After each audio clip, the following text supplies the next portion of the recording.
কয়লা খনিতে যে সমস্ত মানুষেরা কয়লা উত্তোলন করেন তাদেরকে কিন্তু মাটির অনেক অনেক ফিট নিচে নেমে সেই খনি থেকে কয়লা উদ্ধার করতে হয়।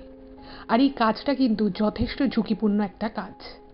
আমরা বিভিন্ন সময় খবরে দেখে থাকি যে কিছু কিছু খনিতে অনেক সময় খুব হঠাৎ হঠাৎ করে ধস নামে। আর এরকমই একজন কয়লা খনি শ্রমিকের সত্যি ঘটনা আজ আমি আপনাদেরকে এখন বলবো, যে ঘটনাটা রাজশ্রীর জ্যাঠার সাথে ঘটেছিল। এবং উনি নিজে কিন্তু একজন কয়লা খনির শ্রমিক ছিলেন, যিনি দিনে রাতে বিভিন্ন সময়ে মাটি থেকে অনেক অনেক ফিট নিচে খনিতে গিয়ে সেখান থেকে কয়লা উত্তোলন করতেন।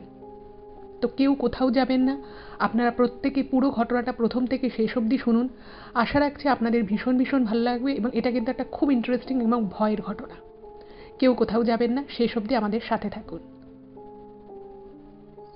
নমস্কার শ্রোতা বন্ধুরা, ভূত ভগবান চ্যানেলে আপনাদের সকলকে অনেক অনেক স্বাগত। আশা রাখি সবাই খুব ভালো আছেন, আনন্দে আছেন, সুস্থ আছেন। আমাদের চ্যানেলে যে ঘটনাগুলো বলা হয় সেগুলো যদি আপনাদের ভালো লাগে তাহলে অবশ্যই চ্যানেলটাকে সাবস্ক্রাইব করবেন, ভিডিওগুলোকে লাইক করবেন। পুরো ঘটনাটা শোনার পর আপনাদের কেমন লাগলো সেই মূল্যবান মতামত জানাতে কিন্তু একদম ভুলবেন না। আর আপনাদের জীবনে বা আপনাদের পরিচিত কোনো মানুষের জীবনে যদি এরকম কোনো ভৌতিক, অলৌকিক, দৈবিক, অতিজাগতিক কোনো ঘটনা ঘটে থাকে তাহলে সেগুলো কিন্তু আপনারা আমাদের কাছে লিখে পাঠিয়ে দিতে পারেন। তার জন্য আপনাদেরকে আমাদের চ্যানেলের ডেসক্রিপশানে যেতে হবে। দেখবেন সেখানে আমাদের ইমেল আইডি মেনশন আছে। সেই ইমেল আইডিতে ইমেল করে আপনারা আপনাদের সেই ঘটনা আমাদের কাছে কিন্তু অনায়াসে পৌঁছে দিতে পারেন। একটা হাম্বল রিকোয়েস্ট করব, যদি পসিবল হয় কাইন্ডলি আপনারা আমাদের চ্যানেলের এই ভিডিওগুলোকে আপনাদের ফ্রেন্ড এবং ফ্যামিলির মধ্যে একটু শেয়ার করে দিন। কারণ আমরা এই চ্যানেলে আর 5টা সাধারণ মানুষের জীবনে ঘটে যাওয়া বিভিন্ন রকমের ভৌতিক, অলৌকিক, দৈবিক, অতিজাগতিক এই ঘটনাগুলোই বলে থাকি। তাই আমি মনে করি ঘটনাগুলো যদি আরও অনেক অনেক মানুষ শুনতে পারেন, তারা সেগুলো শুনে অনেক কিছু জানতে পারবেন, বুঝতে পারবেন, শিখতে পারবেন। তার ফলে তারা অনেক বেশি সতর্ক, সজাগ হতে পারবে। তো চলুন বন্ধুরা, আমি আজকের ঘটনা আপনাদের সামনে উপস্থাপনা করা শুরু করছি। তবে ঘটনা শুরু করার আগে একটা ছোট্ট কথা বলে নিই। আপনারা অনেকে অনেক ধরনের ঘটনা পাঠাচ্ছেন, তার জন্য আমি সকলের কাছে কৃতজ্ঞ। কিন্তু ঘটনা পাঠানোর আগে একটু খেয়াল করবেন যে সেই ঘটনাটা আদৌ প্রচারযোগ্য কিনা, এবং ঘটনাটা যেন কোনো রকম কোনো বিদ্বেষমূলক না হয় বা এমন কোনো ঘটনা না হয় যে ঘটনাটা সবাই সবার সামনে শুনতে পারে না। কারণ আমাদের এই চ্যানেল ভূত ভগবান ছোট থেকে বড় সবার শোনার জন্য। তো এই বিষয়গুলো একটু খেয়াল রেখে তবেই ঘটনা পাঠাবে। আর কথা নয়, এবার সরাসরি চলে যাব আজকের ঘটনায়। এখন আমি যে ঘটনাটা আপনাদের সামনে বলতে চলেছি সেই ঘটনাটা আসানসোল থেকে রাজশ্রী লিখে পাঠিয়েছে। প্রথমে আমি ঘটনা সম্পর্কিত কিছু কথা আপনাদের বলে নিই, তাহলে আপনাদেরও ঘটনাটা বুঝতে সুবিধা হবে, আমারও কিন্তু ঠিক আপনাদেরকে বোঝাতে ততটাই সুবিধা হবে। রাজশ্রীরা কিন্তু ছোট থেকেই আসানসোলে মানুষ, এবং রাজশ্রীর ফ্যামিলি মানে ওর বাবা মা, রাজশ্রীর ভাই এবং ওর জ্যাঠার ফ্যামিলি, এরা এই দুটো ফ্যামিলি কিন্তু একসাথে একই বাড়িতে থাকতো। ওরা কিন্তু একটা খুবই নিম্ন মধ্যবিত্ত পরিবার থেকে বিলং করে, এবং রাজশ্রীর যে জ্যাঠামশাই তিনি কিন্তু, আপনারা জানেন যে ওই আসানসোলে বা দুর্গাপুর এই এরিয়াতে কিন্তু অনেক খনি রয়েছে।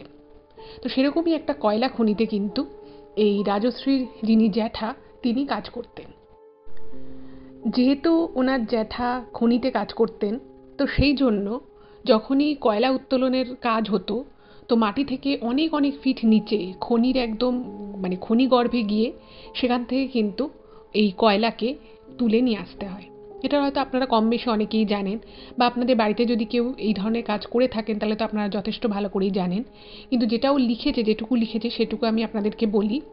তো খনির ভিতরে কিন্তু প্রচণ্ড অন্ধকার থাকে। তো সেই জন্য যারা যে সমস্ত শ্রমিকরা খনির নিচে নামেন, তো তাদের মাথায় একটা হেলমেটের সাথে কিন্তু একটা খুব মানে বেশ ভালো পাওয়ারফুল একটা লাইট লাগানো থাকে, এবং সেই খনির ভিতরে নেমে সেই খনি থেকে কিন্তু রীতিমতো হাত দিয়ে ওই ঠুকে ঠুকে কিন্তু ওই কয়লাকে বার করে নিয়ে আসতে হয়। এবার ঘটনা হচ্ছে যে খনির নিচে যারা নামেনি, খনি গর্ভে যারা নেমে কাজ করেন তাদের পক্ষে কিন্তু এই কাজটা মোটেই কিন্তু খুব একটা সুখকর নয়। কারণ অনেক সময় যেটা হয়, যেটাও লিখেছে, যে ওর জ্যাঠা যেহেতু এই কাজ করতেন তো বাড়িতে এসে বিভিন্ন রকমের কথা শেয়ার করতেন। তো সেই জায়গা থেকে ও যেটা জেনেছে যে অনেক সময় এরকম হয় যে খনির মধ্যে ধস তো নামে, হয়তো বৃষ্টি হয়েছে, এবার সেই বৃষ্টির জল মাটি থেকে ভূপৃষ্ঠ থেকে আস্তে আস্তে চুইয়ে চুইয়ে সেটা নিচের দিকে নামে। এবার যেহেতু খনি অঞ্চলে কি হয়, মাটির নিচের ভূগর্ভটা অনেকটাই খুঁড়ে খুঁড়ে বার করে নেওয়া হয়, ফলে সেই জায়গা না একটুখানি ভঙ্গুর হয়ে যায়। ঠিক আছে? এবার এই ভঙ্গুর হয়ে যাওয়ার জন্য অনেক সময় এরকম হয় যে বড় বড় খনিতে কিন্তু মানে উপর থেকে দেখলে হয়তো বোঝা যায় না, কিন্তু নিচে কিন্তু ধস নামে। আর সেই সময় যদি সেই খনিতে কোনো শ্রমিক থাকে, সে একজন হোক, দুজন হোক, 10জন হোক, তারা কিন্তু সেই ধসের জন্য সেখানে চাপা পড়ে যায়। আর মাটি থেকে অত ফুট নিচে, বুঝতেই পারছে সেখানে অক্সিজেন লেভেল অনেক কম। তো সেই জন্য এই কাজ কিন্তু প্রচণ্ড রকমভাবে ঝুঁকিপূর্ণ একটা কাজ ছিল। আবার কখনো কখনো এরকমও হতো যে ঠিকমতো অক্সিজেন তো আসেই না, উল্টে অনেক কিন্তু বিষাক্ত গ্যাসও ওই খনির চারপাশে থাকে। তো সেটা থেকেও কিন্তু যারা মাটিতে নেমে কাজ করে সেই খনিতে, তাদের কিন্তু একটা শারীরিক ক্ষতি হওয়ার বিশাল চান্স থাকে। তো বুঝতেই পারছেন ব্যাপারটা কীরকম। এবার যেদিনের এই ঘটনাটা, আজকে আমি যে ঘটনাটা স্পেশালি আপনাদেরকে বলবো, উনি তো প্রথম থেকেই যেহেতু খনিতে কাজ করেন, তো ওনার কাজের অভিজ্ঞতাও যথেষ্ট রয়েছে। এবং এই ধরনের কাজ যারা করেন বুঝতেই পারছেন তারা কিন্তু যথেষ্ট সাহসী মানুষ হয়। তারা কিন্তু অত সহজে ভয় ডর পায় না, কারণ তাহলে তো সেই কাজই করতে পারবে না।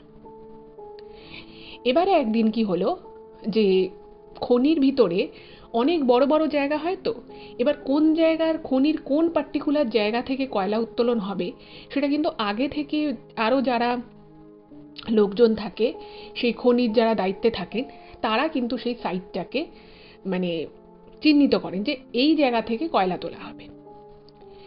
এবার সেই অনুযায়ী শ্রমিকদেরকে সেখানে নামানো হয়, নামানোরও নির্দিষ্ট ব্যবস্থা থাকে। এবার ব্যবস্থা থাকলেও সবসময় কিন্তু সিচুয়েশন হাতের মধ্যে থাকে না। ঠিক আছে, অনেক সময় সিচুয়েশন হাতের বাইরে চলে যায়, কারণ মানে ওই অত ফিট নিচে খনির মধ্যে কি হতে পারে বা কি হতে পারে না, সেটা কিন্তু কখনো কোনো বৈজ্ঞানিকও এইভাবে কিন্তু মানে দাবি করে বলতে পারে না। এবার সেদিন কি হয়েছে, সেদিন যেদিনকারই ঘটনা, সেদিন 3জন মানে 4জনের আর কি অ্যাকচুয়ালি খনিতে নামার কথা ছিল, কিন্তু একজনের কোনো কারণে শরীর খারাপ লাগে। এবার এই খনির নিচে যে শ্রমিকদেরকে নামানো হয়, যারা নেমে কাজটা করেন কয়লা উত্তোলনের, তাদেরকে কিন্তু ফিজিক্যালি প্রচণ্ড ফিট থাকতে হয়। এবার যেহেতু একজনের একটু শরীর খারাপ লাগতে থাকে, তো তাকে আর খনিতে নামতে দেওয়া হয় না। বলা হয় যে না, আপনার যেহেতু আপনি ভালো ফিল করছেন না, হতেই পারে যে আপনি খনির নিচে গিয়ে আপনার সাফোকেশন হলো, আপনার শরীর খারাপ হয়ে গেল আরও বেশি। এবং তখন খুব তাড়াতাড়ি করে তাড়াহুড়ো করে একটা শ্রমিককে কিন্তু অত ফিট উঁচু থেকে নামানো কিন্তু অত তাড়াহুড়ো করে সম্ভব হয় না, একটু সময় সাপেক্ষ ব্যাপার। তো সেই জন্য 4জনের বদলে সেদিনকে 3জনই কিন্তু খনিতে নামে। ভালো কথা, অন্যান্য দিনের মতো 3জন শ্রমিক নেমেছে, এবং যেই 3জনের মধ্যে কিন্তু এই রাজশ্রীর জ্যাঠাও ছিলেন। এবার খনির মধ্যে যেখানটা আর কি পার্টিকুলার, যেখান থেকে আর কি কয়লা উত্তোলন করতে হবে, তো সেখানে ওনারা নামার পরে তো রোজকারের মতো নিজেদের কাজ শুরু করে দিয়েছেন। এবার খনির মধ্যে তো আর কোনো আলো থাকে না, ওই যেটা বললাম যে হেলমেটের সাথে একটা খুব পাওয়ারফুল আলো লাগানো থাকে। এবার ওনারা কয়লা উত্তোলন করা শুরু করেছে। এরকম সময় মানে সেদিন কিন্তু কোনো বৃষ্টি কিচ্ছু হয়নি, কিন্তু তার 2 দিন আগে ভালো রকমের বৃষ্টি হয়েছিল। এবার ওই যে বললাম যে খনির মধ্যে ধস নামাটা কিন্তু খুব একটা অস্বাভাবিক বিষয় না, আর ছোটোখাটো ধস কিন্তু মাঝে মধ্যেই নামে। যখন খুব বড়সড় কিছু হয়, অনেক লোক আটকে পড়ে, তখন হয়তো সেটা আমরা খবরে দেখতে পাই, কিন্তু ছোটোখাটো ধস কিন্তু লেগেই থাকে, এটা খুবই কমন আর কি। এবার যথারীতি ওনারা কাজ শুরু করেছেন, কাজ শুরু করার পরে মানে একটু ছোটোখাটো একটা ধস নামে। এবার দেখুন, মাটির অত নিচে, এবং সেখানে বিভিন্ন রকমের যেমন কয়লা যেখানে আছে, সেখানে শুধু কয়লা ছাড়া তো শুধু কয়লাই থাকে না, আরও অনেক ধরনের জিনিসপত্র কিন্তু সেখানে থাকে, অনেক ধরনের বিভিন্ন পদার্থ থাকে। তো যেটার ফলে কি হয়, প্রচুর টাইপের একটা গ্যাস তৈরি হয়, এবং সেই গ্যাসগুলো ফর্ম হয়, সেই গ্যাসগুলো কিন্তু ওই পুরো খনির ভিতরের জায়গাটাকে কিন্তু পুরো ফিল করে রাখে। আর যেহেতু মাটি থেকে অনেক নিচে, তো সেই জন্য সেখানে অক্সিজেনও খুব বেশি নেই। এবার যেহেতু যারা এই ধরনের কাজ করেন তাদের কিন্তু একটা অভ্যেস থাকে, এবং তারা মোটামুটি খনির ভিতর ঢুকে বুঝতে পারেন যে পরিস্থিতি কীরকম। এবার ওনারা যখন কাজ শুরু করেছিলেন তখন কিন্তু পরিস্থিতি মোটামুটি ঠিকই ছিল। এবার যে মুহূর্তে ধসটা নেমে যায়, কিছুটা আর কি ধস নামে, তো ওনারা সেখান থেকে ফট করে সরে এসেছে। এবার সরে আসার ফলে ওনাদের গায়ে কিন্তু ওই ধস নামার কোনো পাথর বা কিছু গায়ে লাগেনি। কিন্তু যেটা হলো সেটা হচ্ছে যে ওনাদের মানে ওনারা বুঝতে পারে যে ওই ধস নামার ফলে এমন কিছু, মানে অনেক রকমের মাটির নিচে তো অনেক রকমের পদার্থ থাকে, তো সেখান থেকে কিছু একটা গ্যাস আর কি বেরোচ্ছে ওই ধস নামার ফলে, যেটা ওনাদের শ্বাস প্রশ্বাস নিতে বেশ অসুবিধের কারণ হয়ে দাঁড়াচ্ছে। অনেক সময় দেখবেন আমরা অনেক শুনতে পাই যে কিছু কিছু জায়গা থেকে মিথেন গ্যাস বেরোয়। এবার এই মিথেন গ্যাসটা কিন্তু মানে মানুষের পক্ষে একেবারেই মানে ভালো নয়। তো ওরকম অতটা বিষাক্ত না হলেও বেশ অস্বস্তিকর লাগছে সেই গন্ধটা।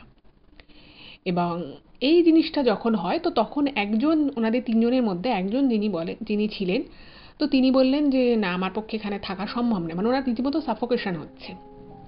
তো উনি সঙ্গে সঙ্গে উনি ওখান থেকে মানে খনি থেকে বেরিয়ে যাওয়ার ট্রাই করেন। তো উনি বেরিয়ে যান। এবার এই রাজশ্রীর জ্যাঠা এবং আরও একজন যিনি ছিলেন শ্রমিক, তারা ভাবলেন যে ঠিক আছে, আমাদের অতটা অসুবিধে হতে, মানে সবার শরীর তো সবসময় সমানভাবে রিয়্যাক্ট করে না। আর ওই যে বললাম যে যারা এই কাজ করেন তারা কিন্তু জানেন যে কীরকম কী হতে পারে। ফলে ওনারা ভাবলেন যে ঠিক আছে, যতটুকু বাড়ি কাজ করি। তো ওনারা দুজনে ওই মানে কয়লা থেকে মানে ভেঙে ভেঙে কয়লা উত্তোলন করা শুরু করেছে। এবার এই ভেঙে ভেঙে কয়লা উত্তোলন যেটা করা হয় সেটা কিন্তু খুব কষ্টসাধ্য কাজ, এটা কিন্তু অনেক হার্ডওয়ার্ক বলা যায়। এবার সেটা করছেন, করতে করতে হঠাৎ করেই কোনোখানে কিছু নেই, মানে মোটামুটি তখন ওই গ্যাসের প্রাবল্যটা মানে ফার্দার বাড়েও নি, আবার খুব যে কমে গেছে নর্মাল হয়ে গেছে তাও নয়। এবার ওনারা কয়লা উত্তোলন করার কাজ শুরু করেছে। এমন সময় হঠাৎ করেই ওনাদের মনে হলো, মানে দুজনেই কিন্তু একসাথে বুঝতে পেরেছে যে দেখুন মানে কয়লা খনির ভিতরে অন্ধকার আর একটা খনি এরিয়া যেরকম হয় সেরকমই, ঠিক আছে, কিন্তু মানে এতদিন ধরে কয়লা খনিতে কাজ করার পরেও ওনারা কেউই না এরকম কোনো কিছু কোনোদিনই উপলব্ধি করেনি বা দেখেনও নি। তো কি দেখার কথা আমি বলছি সেটা এবার বলি। ওনারা হঠাৎ করে ওনাদের মনে হলো যে ওনারা যে খনিতে কাজ করছে ঠিক ওনাদের পিছন করে একটা মানে খুব বেটে করে, মানে তার হাইট ম্যাক্সিমাম হবে হয়তো 2.5 থেকে 3 ফুট, কি তারও কম, মানে 2.5 ফুটের বেশি হয়তো হবেই না, খুব বেটে করে কেউ একজন, মানে তার চোখ দুটো মানে একটা মানুষ যেরকম হয় ঠিক সেরকম দেখতে নয়, তার কানগুলো খুব বড় বড় এবং চোখ দুটো প্রচণ্ড বড় বড় গোল গোল টাইপের, এবং চোখের মণি বলতে একটা বড় লালচে গোল টাইপের, এরকম একটা কিছু মনে হলো যেন এক ঝলকের জন্য ওনারা দুজনেই দেখলেন। এবার খনির মধ্যে হঠাৎ করে একটা এরকম কিছু দেখা, এবং সেটা কিন্তু কোনো মানুষ নয়, ওরকম কোনো মানুষ হতে পারে না, আর তার হাত পা আলাদা করে কিছু বোঝা যাচ্ছে না, মানে পাটা তবু একটু দেখতে পেয়েছে, যেহেতু অত বেশি তো আর পাওয়ারফুল আলো থাকে না, ওই মাথার হেলমেটে যে আলোটা লাগানো থাকে ওটুকুই। এবার দুজনেই একই সাথে যখন ব্যাপার জিনিসটা দেখে দুজনেই না একটু ঘাবড়ে যায় যে কী দেখলাম, ফট করে মনে হয় না যে এটা কী দেখলাম। এবার রাজশ্রীর জ্যাঠা একজনকে জিজ্ঞেস করছে, মানে অন্যজন যে ছিল তাকে জিজ্ঞেস করছে, এইমাত্র দেখলে একটা জিনিস দেখলাম, কীরকম একটা মানুষের মতো কি একটা দাঁড়িয়ে ছিল। এবার ওই ভদ্রলোকও বলছে হ্যাঁ একটা কিছু দেখলাম বলে মনে হলো, কীরকম একটা বড় বড় চোখ করা, কিন্তু ওকে আদৌ মানুষ নাকি, আর এই খনির ভিতরে কে আসবে, আর খনির জায়গাগুলো তো খুব রেস্ট্রিক্টেড হয়, ওখানে তো আর যে কেউ যখন তখন ঢুকে যেতে পারে না, আর খনিতে একমাত্র যারা খুব এক্সপিরিয়েন্স, যারা এই কাজটা করে একমাত্র কিন্তু তাদেরকেই নামানো হয়।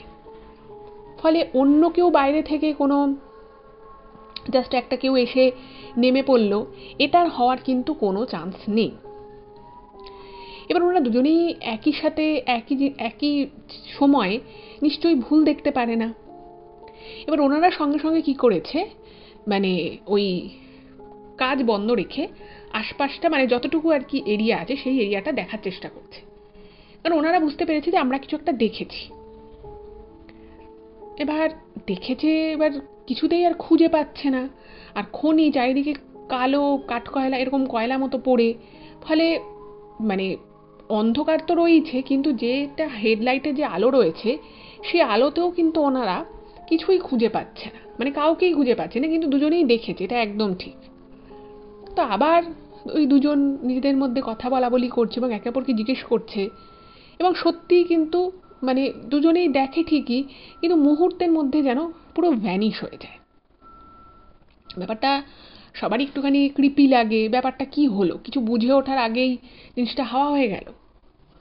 যাই হোক, এবার এখানে একটা জিনিস বলি, যেটা ও লিখেছে রাজশ্রী, যে এই যে যে সমস্ত শ্রমিকদেরকে খনিতে নামানো হয় তাদেরও কিন্তু একটা নির্দিষ্ট টাইম থাকে। তো মানে সেই নির্দিষ্ট টাইম অবধি তারা ওই খনির নিচে কাজটা করবে। এবার একজন করে সুপারভাইজার থাকে যে ওপরে দাঁড়িয়ে থাকে, কখনো কখনো দরকার পড়লে তাদেরকেও খনিতে নামতে হয়, কিন্তু তারা ওই কয়লা উত্তোলনের কাজটা করে না, তারা সুপারভাইজ করে। এবার যাই হোক, তো সেই সুপারভাইজার ভাবছে যে সুপারভাইজার তো বলেনি আর কেউ নামবে বা আর কারোর নামার কথা আছে, আর এরকম হুটহাট করে, আর এত ছোট, মানে তার হাইটটা খুবই একদম বাচ্চাদের যেরকম হাইট হয় ঠিক সেরকম 2-2.5 ফুট মতো। তো ভাবছে যে এটা কি হলো, মানে দেখলাম চোখে ঠিকই, কিন্তু এটা কি ব্যাপার, তখন ভাবছে যে ওরা সুপারভাইজারকে বলবে এই ব্যাপারটা, যেরকম একটা কিছু দেখেছে। তাই যাই হোক, ওরা তো কিছুই খুঁজে পেল না, এবং তারপরে ওরা আবার নিজেদের কাজ শুরু করে দিল। এবার তো আবার ওনারা কাজ শুরু করেছেন, কিন্তু কাজ শুরু করতে করতে মোটামুটি আধা ঘন্টা হয়ে গেছে ওনারা কাজ করছে। এবার ওনারা কয়লা, মানে ওখান থেকে ঠুকে ঠুকে কয়লা বার করছে, এর মধ্যে কেমন যেন একটা ফিস ফিসে আওয়াজ ওনারা দুজনে পেতে থাকে ওই খনির মধ্যে। ওনারা দুজন ছাড়া কিন্তু আর কেউ নেই, তৃতীয় যে ব্যক্তি ছিল তিনি কিন্তু ওই গ্যাসটা যখন বেরোতে থাকে তখনই উনি চলে যায়। এবারে ওরকম একটা মানে ফিস ফিসে আওয়াজ, মনে হচ্ছে না কেউ ফিস ফিস করে কথা বলছে, বা কেউ যদি কাউকে খুব আড়ালে ইশারা করতে থাকে সেটা যেরকম একটা আওয়াজ হতে পারে, একটা ফিস ফিসে আওয়াজ, ঠিক সেরকম মনে হচ্ছে ঠোঁট দিয়ে কোনো মানুষ যেন ওরকম ফিস ফিস করে একটা আওয়াজ করছে। এবার দুজনে কাজ করছে, সেই কাজের একটা আওয়াজ আছে, কিন্তু সেই আওয়াজের মাঝখানেও ওনারা দুজনেই, মানে এই রাজশ্রীর জ্যাঠা এবং অন্য আর একজন যিনি ছিলেন, দুজনেই কিন্তু এই ফিসফিসে আওয়াজটা পেতে থাকে। স্বাভাবিকভাবে ওনারা একটুখানি ঘাবড়ে যান, কারণ বহুদিন থেকে কাজ করছেন, কোনোদিনই এরকম কোনো অভিজ্ঞতা হয়নি। তো ওনারা না প্রথমে ভাবেন যে অনেক সময় কি হয় যে কোনো ছোটোখাটো আর কি সাপ খোপ এ ধরনের কিছু কিন্তু অনেক সময় থাকে, যদিও কয়লা খনির ভিতরে ওই পার্টিকুলার জায়গায় থাকাটা মানে অনেকটাই অসম্ভব, কিন্তু থাকতে যে একেবারেই পারে না সেটা কিন্তু নয়। এবার ওনারা কি করেছে, যখনই আওয়াজটা পাওয়া শুরু হয়, তো দুজনেই যখন আওয়াজটা পায়, ওনারা নিজেদের আশপাশটা একটু ওই হেডলাইটের আলোয় দেখে নেয় যে কিছু আছে কি না, কোনো ছোটোখাটো প্রাণীও ঢুকে যেতে পারে, সেরকম কিছু আছে কি না। কিন্তু দেখছেন না, এরকম কিছু নেই। এবং ওনারা যখন ওই হেডলাইটের আলোয় আশপাশটা দেখছে, ইভেন সেই সময়ও কিন্তু ওই ফিসফিসে আওয়াজটা হচ্ছে, কিন্তু সেই আওয়াজটা যে কোথা থেকে হচ্ছে, কিভাবে আসছে সেই আওয়াজ, সেটা কিন্তু কিচ্ছু বোঝা যাচ্ছে না। এবার ওনারা যখন কাজ করছেন ঠুকে ঠুকে, তো সেটার একটা আওয়াজ হচ্ছে, তো ওনারা দুজনেই কাজ থামিয়ে দিয়েছেন। থামিয়ে দেওয়ার পরে বোঝার চেষ্টা করছেন যে আওয়াজটা কোথা থেকে আসছে, কিন্তু অদ্ভুত বিষয় হচ্ছে, কখনো মনে হচ্ছে ঠিক ওনাদের সামনে থেকে ফিসফিসে আওয়াজটা আসছে, কখনো আবার মনে হচ্ছে ঠিক ওনাদের পিছন থেকে ফিসফিসে আওয়াজটা আসছে, বাট অ্যাকচুয়ালি কোথা থেকে আওয়াজটা, যে মানে আওয়াজটার উৎসটা কি, সেটা কিছুই বোঝা যাচ্ছে না।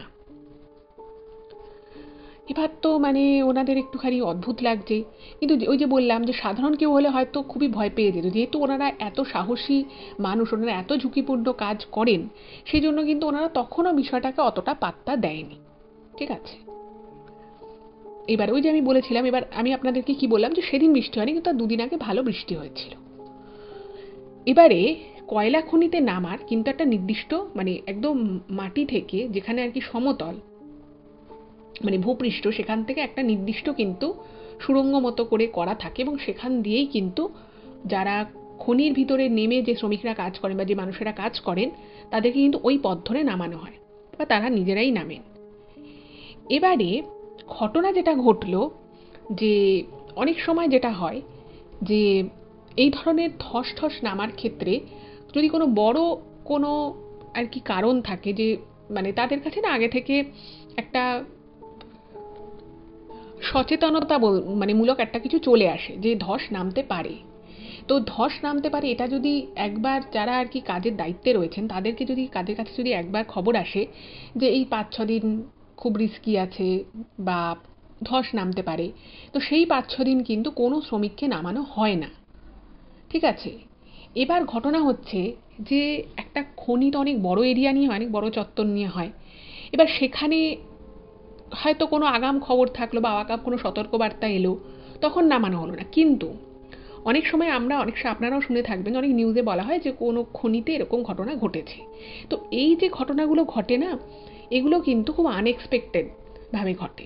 এগুলোর কিন্তু আগে থেকে কোনো সতর্কবার্তা ওখানকার আর কি যারা অথরিটির লোকজন খনির তারা কিন্তু পায় না। এবং ছোটোখাটো ধস কিন্তু মাঝে মধ্যেই ভিতরে ঘটে, যারা আর কি শ্রমিকরা কাজ করেন তারা কিন্তু এরকম ঘটনা প্রায়শই ফেস করে থাকেন। এবার এক্ষেত্রে যেটা হলো, ওনারা দুজন নিচে নেমে কাজ করছেন এবং প্রায় ওনাদের কাজ হয়ে গেছে। ঠিক সেই মুহূর্তে একটা হুড়মুড় করে আওয়াজ হয় এবং হুড়মুড় করে আওয়াজ হয়ে যে পথে মানে ওনারা যখন দেখছেন যে আওয়াজটা হচ্ছে এবং ওনাদের মাথায় তো হেলমেট থাকে, কিন্তু মাথায় কিছু ভারী কিছু পড়লেও ওনারা বেঁচে যাবেন, কিন্তু নিজেদের হাত পা এগুলোকেও তো সেফ করতে হবে। প্রত্যেকটা মানুষই চায় যে নিজেকে সেফ রাখতে। তো ওনারা ওরকম একটা হুড়মুড় আওয়াজ যখন পেয়েছে, হুড়মুড়ি কিছু একটা ভেঙে পড়ার আওয়াজ, ওনারা বুঝতে পেরেছেন যে ধস নামছে। ঠিক আছে, এবার এই ধসটা যখন নামছে বুঝতে পারে, তো তখন ওনারা মানে হুড়মুড় করে যে দিকটা আর কি সেফ বলে মনে হচ্ছে সেদিকটা যাচ্ছে এবং যেতে যেতে ওনারা বুঝতে পারেন ঠিক সেই জায়গাটাতেই ধস নামে। সেই মুখটায় ধস নেমেছে যেই জায়গাটা দিয়ে ওনারা একদম ভূপৃষ্ঠ থেকে মানে মাটি থেকে ওনারা যে ওই মাটির এত ফিট নিচে খনির ভিতরে ঢুকেছেন, ঠিক ঢোকার মুখটাতেই ধসটা নেমেছে। এবং ঢোকার মুখে যেহেতু ধসটা নেমেছে, ফলে ওই একটাই জায়গা হচ্ছে মানে ওই রাস্তাটা দিয়ে ওনারা নেমেছেন, ওই সুড়ঙ্গ মতো জায়গাটা দিয়ে ওনারা নেমেছেন খনিতে, এবং খনি থেকে বেরোনোর সময়ও কিন্তু ওনাদেরকে ওই সেম জায়গাটা দিয়েই বেরোতে হবে। এবং ধসটা এমনভাবেই নেমেছে যে যার জন্য ওই মুখটা পুরো বন্ধ হয়ে গেছে, একদম মুখটা বন্ধ হয়ে গেছে। এবার তো মানে ওনারা দুজনে একটু ঘাবড়ে গেছে, কারণ অন্যান্য সময় এরকম ধসের কবলে ওনারা পড়েছেন, কিন্তু সেটা কি হয়েছে যে হয়তো গায়ের উপরে পড়তে পড়তে বেঁচে গেছে এইরকম। কিন্তু এখানে এক্ষেত্রে যেটা হলো সেটা হচ্ছে যে পুরো পথটা জ্যাম হয়ে গেল। এবার তো প্রচণ্ড আর কি ওনারা একটু ঘাবড়ে গেছেন যে হঠাৎ করে কি হলো, আর তার আগে এরকম টুকটাক ঘটনা ঘটছিল। এবার ওনারা তখন ভাবলেন যে এবার ওপরে যারা থাকে, যারা ওপরে কাজ করছে, সুপারভাইজার বলুন বা আরও অনেক কর্মীরা থাকেন, এবার তারাও বুঝতে পেরেছে যে ধস নেমেছে। এবার তারা সঙ্গে সঙ্গে কি করে, উদ্ধার কার্য কিন্তু শুরু করে দেয় যে কি যত তাড়াতাড়ি সম্ভব ওই ধসের জায়গাটা থেকে কোনো রকমভাবে আর কি একটা মানুষ যাতে বেরোতে পারে সেই জায়গাটা তৈরি করা। এটা হচ্ছে ওদের প্রথম কাজ থাকে, যেহেতু শ্রমিকদেরকে সেখান থেকে নিরাপদে বার করে নিয়ে আসতে হবে। এবার ওই জায়গাটাতে এই রাজশ্রীর জ্যাঠা এবং অন্য আর একজন যে ভদ্রলোক ছিলেন, তারা দুজন কিন্তু একদম ফেঁসে গেলেন। আচ্ছা, এবার এই সিচুয়েশনগুলো এইরকম যখন টাইপের যখন সিচুয়েশন হয়, এবার যেহেতু ওনাদের কাছে আগাম কোনো সতর্কবার্তা ছিল না বা এরকম ঘটনা যে ঘটতে পারে, ফলে ওপরে যারা কাজ করছিলেন তারাও একটুখানি মানে চমকে যান যে কি বাবা, দুটো শ্রমিক ভিতরে আছে, এবার এদেরকে আমাদেরকে উদ্ধার করতে যত তাড়াতাড়ি সম্ভব। কারণ ঢোকার মানে ওই খনির মুখটা বন্ধ হয়ে গেছে, মানে ওপরে যে অক্সিজেনটা নিচে যায়, নিচে তো ওইভাবে মাটির নিচে তো আর অত নিচে তো আর অক্সিজেন থাকে না, তো সেই অক্সিজেন পাসও বন্ধ হয়ে যাবে, ফলে দম বন্ধ হয়ে যাওয়ার চান্স প্রবল। অক্সিজেনের অভাবে মানুষের দম বন্ধ হয়ে যাওয়ার চান্স প্রবল হবে। এবার ওনারা তো তাড়াতাড়ি করে উপর থেকে কাজ শুরু করেছে উদ্ধার কী করে করা যায়। এবার দেখুন, এই যেটাও লিখেছে যে ধস যখন নামে না, তখন অনেক সময় প্রথমে একবার ধস নামে, আবার হয়তো কিছু সময়ের পরে বা কিছু সময়ের মধ্যেই, অল্প সময়ের মধ্যেই আর কি, আবার দ্বিতীয়বার ধস নামার একটা চান্স থাকে। এক্ষেত্রেও আর কি ওনারা বুঝতে পারছে না যে কোথা থেকে কাজটা শুরু করবেন। এবার এদিকে ভিতরের এদের অবস্থা কিন্তু প্রচণ্ড সঙ্গীন হয়ে গেছে, কারণ তার আগে একটা হালকা হালকা বিষাক্ত মানে অস্বস্তিকর একটা গ্যাসের গন্ধ পাওয়া যাচ্ছিল, এবং যে মুহূর্তে এই ধসটা নামলো, সেই ধসটা নামার পরে কিন্তু আবার একটা মানে প্রবল তীব্র একটা বাজে গন্ধ আসা শুরু হলো। এবার এনাদের সহ্য শক্তি প্রচুর বেশি, এনারা প্রচুর সাহসী এবং এনারা প্রচণ্ড রকমভাবে পজিটিভ একটা মেন্টালিটি নিয়ে কিন্তু কাজ করে। কিন্তু সেটারও তো একটা লিমিট আছে, তাই না? এবার ওনাদের এই মুহূর্তে প্রচণ্ড জল তেষ্টা পেয়েছে, ঠিকমতো শ্বাস প্রশ্বাস ওনারা নিতে পারছে না, এবং এটুকু বুঝতে পারছে যে ওপর থেকে কাজ শুরু হয়েছে, কিছুক্ষণের মধ্যে হয়তো ওনারা পথটা পরিষ্কার করে দেবে এবং ওনারা ওখান থেকে বেরিয়ে আসতে পারবে নিরাপদে। সেটা ওনারা সেই পজিটিভ একটা চিন্তাভাবনা ওনাদের মনে কাজ করছে। কিন্তু ঘটনা যেটা ঘটছে যে সেই মুহূর্তে রাইট অ্যাট দ্যাট মোমেন্ট ওনাদের কিন্তু খুব জল তেষ্টা পেয়ে যায় এবং প্রচণ্ড আর কি শ্বাস প্রশ্বাসে একটা তীব্র অসুবিধে শুরু হতে থাকে। এবার কি করবেন ওনারা কিচ্ছু বুঝতে পারছে না। মানে কিভাবে এই সিচুয়েশন থেকে বেরোবে, কি করলে ঠিক হয়, সেটা ওনারা মানে বোঝা বা মানে কিছু যে করবে সেই ক্ষমতাটা ওনাদের নেই। কারণ ওনারা একটা খুব অল্প ছোট্ট একটা জায়গার মধ্যে কোনো রকমের গুটিসুটি পাকিয়ে রয়েছে, কারণ আশপাশে আর কিছু নেই। মানে পুরো জায়গাটাই ধস নেমে একদম মানে পাথর ঠাথর ল্যান্ডস্লাইড হয়ে একদম যাতা অবস্থা, আর আলো সেভাবে নেই। ফলে ওনারা যে নিজেদের শরীরটাকে তখন অবধি অক্ষত রাখতে পেরেছে, এটাই একটা বিশাল বড় চ্যালেঞ্জের মতো। এবার ওপর থেকে ওনাদেরকে বিভিন্ন রকমভাবে কমিউনিকেট করার চেষ্টা করা হচ্ছে, কিন্তু মেন যে সমস্যাটা হচ্ছে সেটা হচ্ছে অক্সিজেন। এবার এই অক্সিজেনের, আর ওনাদের কিন্তু সেদিন মানে অনেক সময় এরকম ঘটে যে খুব বেশি সংখ্যক মানে বেশি সময় যদি ওই খনির ভিতরে থাকতে হয়, অনেক সময় অক্সিজেনের ব্যবস্থা করা হয়। কিন্তু সেদিন কিন্তু ছোট একটা জায়গার ভিতরে যেহেতু কাজ হচ্ছিল আর ওনাদের বেশিক্ষণের কাজও ছিল না, তো সেই জন্য এক্সট্রা করে কিন্তু কোনো অক্সিজেনের ব্যবস্থা ভিতরে নেই। এবার মানে ওনারা খুবই বুঝতে পারছেন ওনারা এবার কী করবেন। এবার এমন সময় এই রাজশ্রীর যে জ্যাঠার সাথে যে ভদ্রলোক ছিলেন, তিনি না মানে তার শরীরটা না আস্তে আস্তে ছেড়ে দিতে থাকে। মানে অনেকক্ষণ ধরে অসুবিধে হচ্ছে, সাফোকেশন হচ্ছে, জল তেষ্টা পেয়েছে, গলা শুকিয়ে গেছে। এরকম অবস্থায় একটা মানুষ নিজেকে আর কতক্ষণ নিজেকে ধরে রাখবে? তো ওনার কিন্তু শরীর একটু একটু করে ডিটোরিয়েট করতে থাকে এবং উনি কিছুটা ফেন্ট হওয়ার মতো করেই ওইখানটায় শুয়ে পড়ে। মানে জায়গা তো সেরকম নেই, পুরো জায়গাটাই ধস নেমে একদম একাকার অবস্থা। তো কোনো রকমে ওইখানটাতেই উনি একটুখানি মানে নিস্তেজ হওয়ার মতো হয়ে পড়ে। এবার এই সময় রাজশ্রীর জ্যাঠার মনে হচ্ছে যে আরে এই লোকটা এরকম হয়ে পড়ছে, মানে আমাকে তাহলে তো মানে ওকে নিয়ে আমাকে বেরোতে হবে। মানে এক্ষুনি যদি আমাদের ওপরের এই সুড়ঙ্গের মুখটা সামনেটা যদি পরিষ্কার করেও দেয়, ওর পক্ষে তো উঠে যাওয়া সম্ভব না, কারণ অলরেডি ওর শরীর খারাপ হয়ে গেছে। তো ওনার জ্যাঠা কী করছে, ওই হাত দিয়েই কোনো রকমে ধসটাকে সরিয়ে, ধসের ওই স্তূপগুলোকে সরিয়ে সরিয়ে উনি পথ বের করার চেষ্টা করছে, যে কোনোভাবে যদি একটুও যদি অক্সিজেন বেশি আসে বা কিছু যদি করা যায়। কারণ উনি মনে প্রাণে চাইছিলেন যে এই লোকটাকে কোনোভাবে আমাকে বাঁচাতে হবে। আর এটুকুও বুঝতে পারছি যে ওপর থেকেও কিন্তু উদ্ধার কার্য শুরু হয়ে গেছে। এবার ওই অবধি ধস সরিয়ে আসতে একটু সময় লাগছে, যেহেতু অনেকটা নিচে, বুঝতেই পারছে না সেটা কিন্তু যে খুব বড় এরিয়া তা তো নয়, একটা ছোট ন্যারো সুড়ঙ্গ মতো একটা এরিয়া যেখান দিয়ে ওনারা খনিতে নেমেছেন। এইবারে উনি তো চেষ্টা করছেন, কিন্তু কোনোভাবে উনি কিছু করে উঠতে পারছেন না। মানে ধসটা প্রথমে ওনাদের মনে হয়েছিল যে হয়তো অল্প ধস নেমেছে, কিন্তু যত উনি ওই হাত দিয়ে সরানোর চেষ্টা করছেন তত উনি বুঝতে পারছেন এই ধসটা কিন্তু ভালো মতোই নেমেছে এবং এটা পুরো অল অফ আ সাডেন ঘটনা। মানে এরকম কোনো সতর্কবার্তা ওনাদের কাছে ছিলই না। মানে আমি যে বললাম যে যদি সতর্কবার্তা থাকে তাহলে কিন্তু যতদিন অবধি এই সতর্কবার্তাটা থাকবে ততদিন অবধি কিন্তু কোনো শ্রমিককে কোনো খনিতেই নামানো হয় না, এটাই রুল। এবার কিছু তো বুঝতে পারছে না যে কি করবে। এমন সময় উনি একটা আবার ফিসফিসে আওয়াজ পেলেন, মানে সেই সেম ফিসফিসে আওয়াজে যে আওয়াজটা উনি কিছুক্ষণ আগে পাচ্ছিলেন।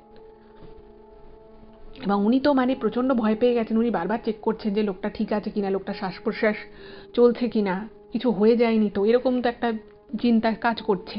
আর ওর জ্যাঠারও শরীর খারাপ লাগছে, তিনিই বার কতক্ষণ এরকম একটা এক্সট্রিম কন্ডিশনে নিজেকে পুরোপুরি ঠিক রাখবেন। তো বুঝতেই পারছেন একটা মানে খুবই মানে অনাকাঙ্ক্ষিত একটা বিপর্যয় ওনাদের কপালে মানে একেবারে নেমে এলো। এরপরে যেটা হলো, রাজশ্রী যেটা লিখেছে যে এখন বর্তমানে যেভাবে খনি শ্রমিকদেরকে খনিতে নামানো হয়, তো সেক্ষেত্রে কিন্তু অনেক টেকনোলজিক্যাল অ্যাডভান্সমেন্ট হয়েছে।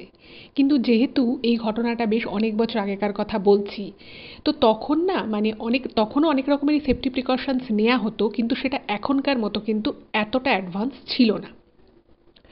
যাই হোক, তো ওই পরিস্থিতিতে ওনার জ্যাঠা কিন্তু প্রচণ্ড রকমভাবে মানে ঘাবড়ে যায় যে কী করে মানুষটাকে বাঁচাবে। আর এবার যেটা হয় যে মানে উপরে খনির উপরে যারা ছিল তারাও সেখান থেকে দুজনকে উদ্ধার করার চেষ্টা শুরু করেছেন, কিন্তু ওই যে বললাম যে একটা ধস যখন নামে তার কিছুক্ষণ পর অবধিও কিন্তু আবার মানে সেকেন্ড টাইম ধস নামারও একটা চান্স থাকে।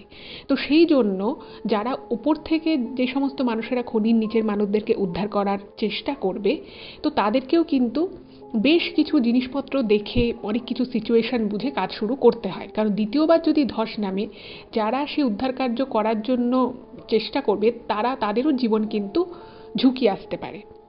তো ওপর থেকে তো অবশ্যই চেষ্টা করা হচ্ছে, কিন্তু ওই সময় ওই খনির নিচে ওরকম একটা অবস্থায় মানে পুরো সাফোকেটিং একটা সিচুয়েশন তৈরি হয়েছে। এবং যেহেতু হুড়মুড়িয়ে ধসটা নেমেছে, ফলে ওখানে শ্বাস প্রশ্বাস এমনিই অসুবিধে হয়, এবং তখন কিন্তু আরও অসুবিধে হওয়া শুরু হয়েছে। এবং এই অবস্থার মধ্যে মানে ওনার জ্যাঠা তখন ভাবছে যে কোনো রকমে এবার মানে কিছু করে বেরোনোর চেষ্টাটা করতে হবে, কারণ লোকটার অবস্থা কিন্তু বেশ খারাপ হয়ে পড়েছে। এবার এই কথা চিন্তা করে উনি মানে যে পথটা ছিল সেই পথটাকে ক্লিয়ার করার চেষ্টা করছেন। এমন সময় কিন্তু উনি যেটা আর কি ঘটনা ঘটে সেটা হচ্ছে যে ওনার জ্যাঠারও কিন্তু এবার আস্তে আস্তে শরীর খারাপ হওয়া শুরু হয়। যেহেতু আমি বললাম যে আগে থেকে একটা গ্যাসের গন্ধ হালকা হালকা আসছিল, যেটা অবশ্যই খুব একটা স্বাস্থ্যকর নয়, কারণ যেহেতু মানে ভূগর্ভের ওই জায়গাটা যেখানটা খনি, সেখানে বিভিন্ন ধরনের জিনিসপত্র থাকে, সেখানে তো আর নর্মাল যেরকম ভূপৃষ্ঠের উপরে যেরকম আমরা এনভায়রনমেন্ট দেখি সেখানে অক্সিজেন লেভেল এমনিই কম, তো সেই জন্য অনেক সময় অনেক বিষাক্ত গ্যাসও কিন্তু সৃষ্টি হয়। এবার উনি তখন মনে মনে ভাবছেন যে যে করেই হোক এবার এখান থেকে বেরোতে হবে। এবার ওনারও শরীর খারাপ লাগছে। এবার শরীর খারাপ লাগার সাথে সাথে মানে জল তেষ্টা অনেক আগেই পেয়েছিল, কিন্তু একে শরীর খারাপ, ঠিকমতো শ্বাস প্রশ্বাস নিতে পারছেন না, এমতাবস্থায় কিন্তু ওনার জ্যাঠার প্রচণ্ড গলাটা শুকিয়ে যায় এবং জলের জন্য একদম হাহাকার করতে শুরু করে। মানে গলাটা প্রচণ্ড হঠাৎ করে তেষ্টা একেবারে ছাতি ফেটে যাওয়ার মতো অবস্থা, এরকম একটা সিচুয়েশন। এবার ওপর থেকেও মানে উদ্ধার কাজের জন্য ওগুলোকে সরানোর কাজ শুরু হয়েছে, যাতে একটু হলেও যাতে অক্সিজেন পেতে পারে। কিন্তু কাজ শুরু করা এবং কাজ হওয়ার মধ্যে তো অনেকটা সময়ের গ্যাপ থাকে, আর যেহেতু এটা অপ্রত্যাশিতভাবে ঘটনাটা ঘটেছে, এরকম কোনো মানে সতর্কতা ছিল না, তো বুঝতেই পারছেন সিচুয়েশনটা কতটা খারাপ। তো এই মতাবস্থায় ওনার জ্যাঠারও মানে প্রচণ্ড মানে তৃষ্ণা, একদম গলা ফেটে যাওয়ার জোগাড়, এবং উনি তখন আস্তে আস্তে শরীরের বল হারাচ্ছেন, আর তখন রীতিমতো শ্বাস প্রশ্বাস নিতে অসুবিধে হচ্ছে। এবার একটা সিচুয়েশন আসে যখন কিন্তু ওনার জ্যাঠাও মানে বুঝতে পারছে যে ওনাদের উপর থেকে উদ্ধার করার চেষ্টা হচ্ছে, কিন্তু ওপর থেকে মানে ডাক দিচ্ছে নাম ধরে, কিন্তু ওই যে কথা বলবে যে আমরা এই দিকটায় আছি বা এইখানে আমাদেরকে কিছু হেল্প করো, মানে মানে কোন পজিশনে অ্যাকচুয়ালি লোকজন আছে সেটাও তো বোঝাটা খুব দরকার, কারণ উপরে যারা রয়েছে তারা তো বুঝতে পারছে না তারা খনির ঠিক কোন জায়গাটায় আটকে পড়েছে। এবার গলার আওয়াজ উনি পাচ্ছেন হালকা হালকা, কিন্তু ওই ভদ্রলোক তো রীতিমতো ফেন্ট হয়েই গেছে, আর এই রাজশ্রীর জ্যাঠারও কিন্তু অবস্থা খুব খারাপ। উনি কানে শুনতে পাচ্ছে, কিন্তু উনি যে উত্তর দেবেন চিৎকার করে সেই ক্ষমতা আর ওনার শরীরে নেই। কি মানে করুণ সিচুয়েশন একবার ভাবুন, কাজ করতে এসে এরকম অবস্থা। যাই হোক, তো এরকম অবস্থায় উনি না কী করেছে, মানে ঠিকমতো তো নাক দিয়েই তো নিঃশ্বাস নিতে পারছে না। এবার দেখবেন খুব সর্দি গরমি লেগে গেলে আমরাও অনেক সময় মুখ দিয়ে নিঃশ্বাস প্রশ্বাস নিতে থাকি। তো উনি তখন কী করেছেন, যখন শরীর চলছে না, উনি ওই মানে ধসের যে স্তূপ, সেই ধসের স্তূপের উপরেই কোনো রকমে শরীরটাকে এলিয়ে দিয়ে উনি হাঁ করে নিঃশ্বাস নেওয়ার চেষ্টা করছেন। এবং এমন সময় উনি ভাবছেন যে একটু এক ফোঁটা জল পেলে খুব ভালো হতো, মানে জলটা খেলে তখন মনে হচ্ছে যে হয়তো আমি একটু শরীরে বল পেলেও পেতে পারি। ঠিক আছে, এবার ওই রকম একটা করুণ অবস্থায় উনি নিজেও ভাবছেন যে এবার কি তাহলে আমার প্রাণটা এভাবেই বেরিয়ে যাবে। উনি এরকম ভাবছেন, এবং ভাবতে ভাবতে উনি ওনার পাশেই যে ওনার যে আর একজন যিনি ওনার কালিগ ছিলেন তো তাকে ওরকমভাবে পড়ে থাকতে দেখেন ওনার মনটা খুব খারাপ লাগছে, খুব খারাপ লাগছে। এবং ওনার জ্যাঠা অ্যাকচুয়ালি খুব কর্মঠ একজন মানুষ ছিলেন, এবং উনি না সবসময় ওনার যেহেতু খনিতে কাজ করতেন এবং সমস্ত শ্রমিকরা একসাথেই কাজকর্ম করতেন, তো উনি না খুব মানে বাকি মানুষদের কথা খুব ভাবতেন। এবং যারা যে সমস্ত শ্রমিকরা নতুন কাজ করতে আসতো তাদেরকে গাইড করা, তাদেরকে বিভিন্ন রকমের সেফটির কথাবার্তা বলা, এগুলো ওর জ্যাঠা করতো, সেটা ও নিজেই ইমেলে লিখেছে। তো ওই রকম যখন পরিস্থিতি, যখন উনি নিজেই বুঝতে পারছে না যে উনি আর কতক্ষণ বেঁচে থাকবেন, এভাবে কতক্ষণ আর উনি নিজের মানে শ্বাস প্রশ্বাসটা টিকিয়ে যাবেন, সেই সময় না ওনার ওই ভদ্রলোককে দেখে খুব খারাপ লাগছে যে মানে ওনার সাথে কাজ করছে, বহু বছর একসাথে ওনারা দুজনে কাজ করছেন, তো ভাবছে যে ওর এরকম মানে ও চোখের সামনে এভাবে শেষ হয়ে যাবে। এবং তখন না মানে ওনার এতটা খারাপ লাগছে, তার পিছনে একটা কারণও ছিল, সেটা হচ্ছে যে আরেকজন যে ভদ্রলোক যিনি ওরকমভাবে ফেন্ট হয়ে পড়েছিলেন, তার ঠিক 2-3 মাস পরে ওনার মেয়ের বিয়ে। ঠিক আছে, এবার এটা ভেবে ওর জ্যাঠার আরও খারাপ লাগছে, যা 2-3 মাস পরে মেয়েটার বিয়ে, একটা এরকম দুর্ঘটনা ঘটে গেল এবং আমি নিজেও কিছু করতে পারছি না, এটা ভেবে ওনার খুব খারাপ লাগছে। এবং দেখবেন যখন একটা মানুষের এরকম সিচুয়েশান হয় না, তখন মানুষের মনের ভিতর থেকেই কিন্তু ভগবানকে ডাকার একটা মানে খুব স্বাভাবিকভাবেই মানুষ ভগবানের কাছেই শরণাপন্ন হয়। তো তখন ওর জ্যাঠা মনে মনে ভাবছে যে ভগবান, আমি নিজে তো বাঁচতে চাই, কিন্তু আমি চাই আমি যদি বাঁচি এও যেন বাঁচে।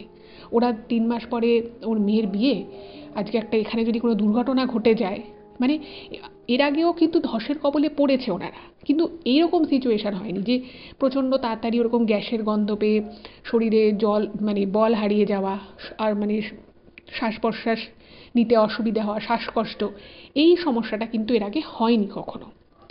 এটাই প্রথমবার যখন এরকম একটা সমস্যা সৃষ্টি হলো। তো এই সমস্ত কিছু ওনার মাথায় চলছে, উনি ভগবানের শরণাপন্ন হয়েছে, ঠাকুরকে ডাকছে মন দিয়ে। এই সময় হঠাৎ করেই ফোঁটা ফোঁটা জল পড়ার মতো একটা আওয়াজ এই রাজশ্রীর জ্যাঠার কানে আসে। ঠিক ফোঁটা ফোঁটাভাবে কোথাও জল পড়লে যেরকম একটা আওয়াজ হয়, সেরকম একটা আওয়াজ উনি পান। এবং ওই যে ভদ্রলোক ছিল, যে লোকটা ফেন্ট হয়ে আগে থেকেই ফেন্ট হয়ে ওই ধসের স্তূপের উপরে শুয়ে পড়েছিলেন, তো তার দিকে ওনার চোখটা যায় এবং উনি দেখছে যে ওই ভদ্রলোকও, যেহেতু ওনার শ্বাস নিতে প্রচণ্ড কষ্ট হচ্ছিল, উনি মানে ওনার মুখটা না হাঁ করা অবস্থাতেই ছিল। এবার যখন ওই জলের ফোঁটা ফোঁটা আওয়াজটা পড়ছে এবং যখন ওনার জ্যাঠা ওনার ওই আরেকজন যে শ্রমিক তার দিকে যখন তাকিয়েছে, যেহেতু জায়গাটা অন্ধকার, খুব একটা বেশি আলো নেই, আর হেডলাইটে যেটুকু আলো আসে হেডলাইটটাও উল্টে পড়ে রয়েছে, মাথার সামনে থেকে ঘুরে গেছে, তো খুবই কম আলো। তো সেই আলোর মধ্যে ওনার জ্যাঠা যেটা দেখতে পেল যে ওই লোকটার মুখটা হাঁ করে খোলা, এবং উপর থেকে মানে ওই ধসের উপর থেকেই কোনো একটা জায়গা থেকে টপ টপ করে জল চুইয়ে চুইয়ে পড়ছে, এবং সেই চুইয়ে চুইয়ে জলটা ওই লোকটার চোখে মুখে পড়ছে, মানে চোখে মুখে গালে পড়ছে। এবং তার সাথে যেহেতু লোকটাও হাঁ করেছিলেন শ্বাস নিতে অসুবিধে হচ্ছিল বলে, তো ওনার মুখের ভিতরে মানে মুখগহ্বরেও জলটা পড়ছে, এবং লোকটা মানে ওই টপ টপ করে জলের আওয়াজটা সেখান থেকেই হচ্ছে, এবং চোখে মুখে জল পড়ছে, মুখে জল পড়ছে। আর ওই ভদ্রলোক যেহেতু উনি তখন ওরকম ফেন্ট হয়ে রয়েছেন, ওনার শরীরে কোনো মানে সেরকমভাবে নিস্তেজ শরীর, কিন্তু ওই জলটা মুখে যেহেতু পড়ছে, উনি জিভ দিয়ে আস্তে আস্তে জলটাকে টেনে নেওয়ার চেষ্টা করছেন। যেহেতু ওনার শরীর ভীষণ খারাপ লাগছে, তো ওইভাবে উনি মুখের মধ্যে যে জলের ফোঁটাটা পড়ছে, সেই জলটাভাবে হয়তো খেতে পারছে না, কিন্তু জিভ দিয়ে দিয়ে জলটাকে উনি চাটছেন, এবং মানে যাতে গলার ভিতরে একটু হলেও গলাটা ভেজে সেই চেষ্টা উনি করছেন। এবার এটা দেখে না উনি খুব অবাক হয়ে যান যে কয়লা খনিতে ধস নেমেছে ঠিক আছে, কিন্তু সেখান থেকে জল আসছে কোথা থেকে? জল তো আসার কথা নয়। আর জলটা এলেও সে ঠিক এমনভাবেই আসছে যাতে ভদ্রলোকের পুরো চোখ মুখে ওই জলটা পড়ছে, এবং মুখের মধ্যে ওই জলটা পড়ায় এটুকু বুঝতে পারছেন যে লোকটা হয়তো যে মুমূর্ষু অবস্থা হয়ে গেছিলো, একটু কিছুক্ষণ পরে হয়তো আরও দেরি হলে হয়তো লোকটার কিছু একটা হয়েও যেতে পারতো, সেই জায়গা থেকে উনি বুঝতে পারলেন যে লোকটা ওই জলটাকে খাচ্ছে, এবং লোকটা একটু হলেও যেন ওনার শরীরে একটু বল এলো। তো এটা দেখে না উনি খুব অবাক হয়ে যান। কিন্তু উনি যখন উপরের দিকে তাকাচ্ছেন, দেখার চেষ্টা করছেন যে জলটা কোথা থেকে পড়ছে, মানে ধসের উপরে যে খনির উপরের যে আর কি ধসের যে জায়গাটা, সেখান থেকে কোথাও থেকে কি চুইয়ে চুইয়ে জলটা পড়ছে, যা পড়ার কথা নয়। তো উনি দেখছেন না, আর যেখানে খনি এরিয়াগুলো থাকে সেখানে কিন্তু কোনো জলের পাইপলাইন বলুন বা এরকম কোনো কিছু নেই, ফলে ওপর থেকে চুইয়ে জল পড়ার মানে মানে তার পসিবিলিটিটা প্রচুর কম। এটা দেখে না মানে উনি নিজেও তেষ্টায়, ওনার অবস্থা খারাপ, ওনার নিজের শরীর ভালো লাগছে না, উনিও শ্বাস প্রশ্বাস নিতে পারছেন না, কিন্তু এত কষ্টের মধ্যেও উনি যখন দেখছেন যে ওনার সাথে কাজ করা সেই ভদ্রলোক একটু হলেও জল পাচ্ছে, তার চোখে মুখে জলের ছিটে পড়ছে, এটা দেখে না ওনার ভীষণ ভালো লাগে।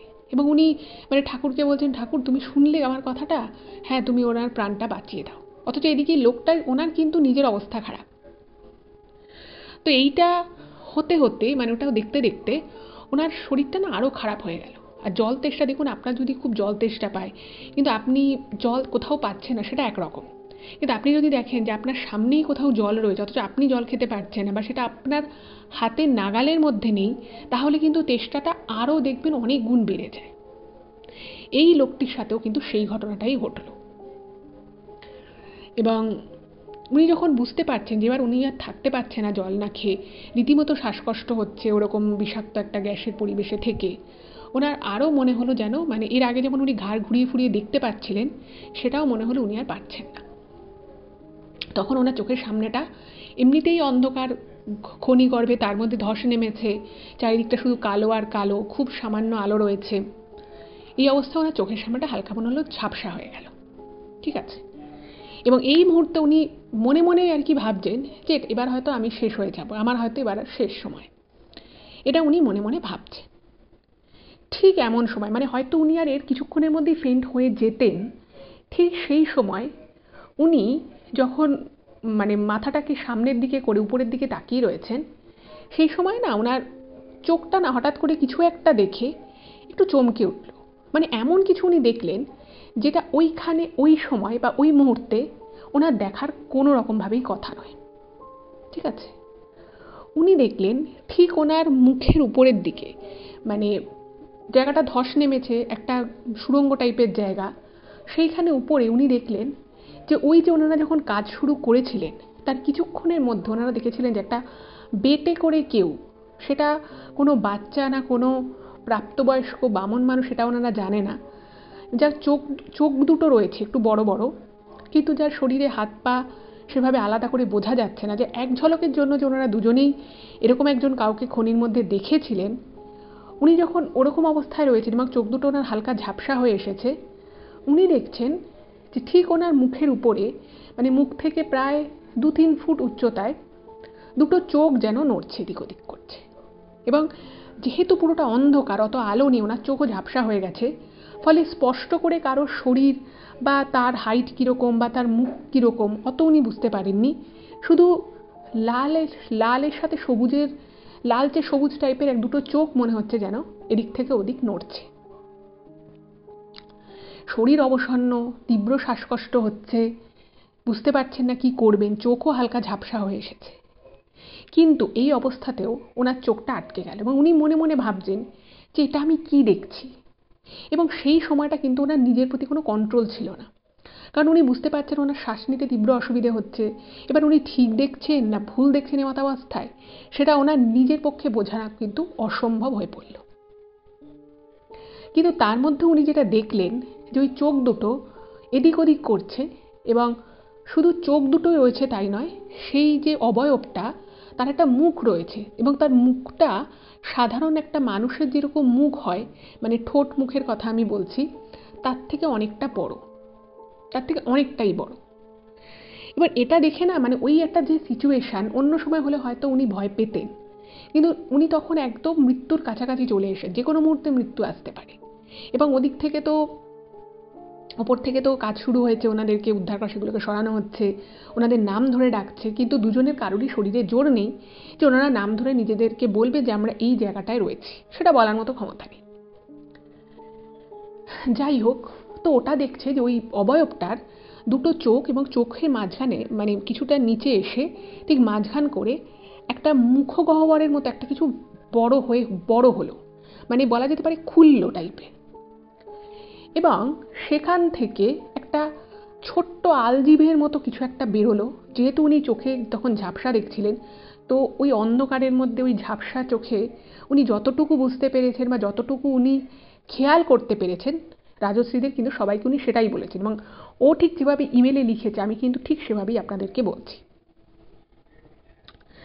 এবার উনি দেখছেন যেরকম হাঁ করলো এবং সেই আলজিভের মতোটা থেকে আস্তে আস্তে করে আবার জলের ফোঁটা পড়ছে, এবং ওই যে জল চুইয়ে পড়ার একটা আওয়াজ উনি পাচ্ছিলেন, এবং অন্য যে শ্রমিক যিনি আগেই অজ্ঞান হয়ে গেছিলেন ওই যে উনি দেখেছিলেন যে তার চোখে মুখে জলের ফোঁটা পড়ছে, এইবারে কিন্তু ওনার মুখেও ওরকম করে জলের ফোঁটা পড়তে শুরু হলো।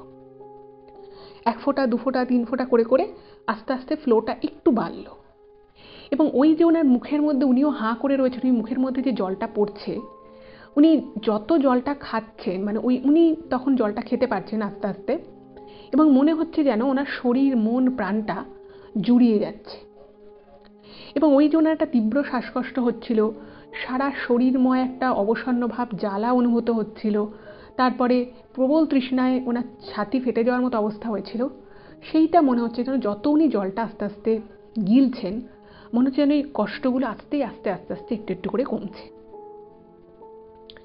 এবং ওই চোখে মুখে জলটা পড়ায় ওনার শরীরটা যেন জুড়িয়ে যাচ্ছে। ঠিক আছে, এই জিনিসটা যখন হলো মানে প্রায় 4-5 মিনিট ধরে ওই চুইয়ে চুইয়ে জল কিন্তু ওই অবয়বটা যে অবয়বটা ওই প্রথম যখন ওনারা দেখেছেন 2.5-3 ফুটের মতো হবে যার হাইট, ওরকম তার মুখ থেকে একটা আলজিভ থেকে ওরকম করে জল পড়ছে, এবং সেই জলটা যখন উনি খাচ্ছেন তখন ওনার মনে হচ্ছে আস্তে আস্তে শরীরের সমস্ত কষ্টগুলো কমছে, এবং এরকম করে যখন 5-6 মিনিট ধরে ওরকমভাবে উনি জল খেলেন তখন না ওনার শরীরটা মনে হলো যে উনি আস্তে আস্তে জোর পাচ্ছেন। ঠিক আছে, এবারে তো মানে উনি ভাবছেন এবারে তো আমাকে উঠতে হবে, কিন্তু উনি যখন, কিন্তু অদ্ভুত বিষয় হচ্ছে এখানে সব থেকে ইন্টারেস্টিং পয়েন্টটা হচ্ছে যে যখন 5 মিনিট মতো হয়ে গেল যে ওনার মুখে চোখে জল পড়লো, উনি জলটা খেলেন, ঠিক তার কিছুক্ষণ পরে উনি দেখছেন যে জলটা বন্ধ হয়ে গেল, এবং ওই চোখটা তখনও কিছুটা ঘোলাটে রয়েছে, তো উনি যতটুকু দেখছেন যে ওই চোখ দুটো আর কোথাও নেই, মানে চোখ দুটো বা তার নিচের মুখের যে আলজিভ থেকে যে জলটা পড়ছিল সেটা কোথাও নেই। তো উনি ভাবছেন কি হলো, কোথায় গেল, এবং তখন উনি মনে মনে ভাবছেন যে আমি কি হলো আমার সাথে, মানে আমি জলটা ওই যখন একটা মুখ থেকে একটা জল পড়ছিল, তার দুটো বড় বড় চোখ ছিল, এটা কে, এটা কি হতে পারে। এবার এটা ভাবতে ভাবতে উনি ভাবছেন যে না এবার আমি শরীরে একটু জোর পেয়েছি, এবং ওখান থেকে বারবার ওদের নাম ধরে ডাক আসছে, মানে উদ্ধার কার্য শুরু হয়ে গেছে, ওগুলোকে সরানোর কাজ, ধ্বংসস্তূপ ওই খনির ভিতরে। তো উনি তখন কি করেছে, একটুখানি উঠে কোনো রকমে ওনার গায়ে সেই সময় যতটা জোর ছিল সেই জোর দিয়ে ওনারা বলছেন যে আমরা এই দিকটায় রয়েছি, যাতে ওই শব্দটাকে অনুসরণ করে যারা উদ্ধার কার্যে নেমেছে তারা ওদের কাছে অবধি খুব তাড়াতাড়ি পৌঁছে যেতে পারে। তো ওনারাও শুনতে পেয়েছে, ওপর থেকে যারা উদ্ধার কার্যে ছিল তো তারা শুনতে পেয়েছে।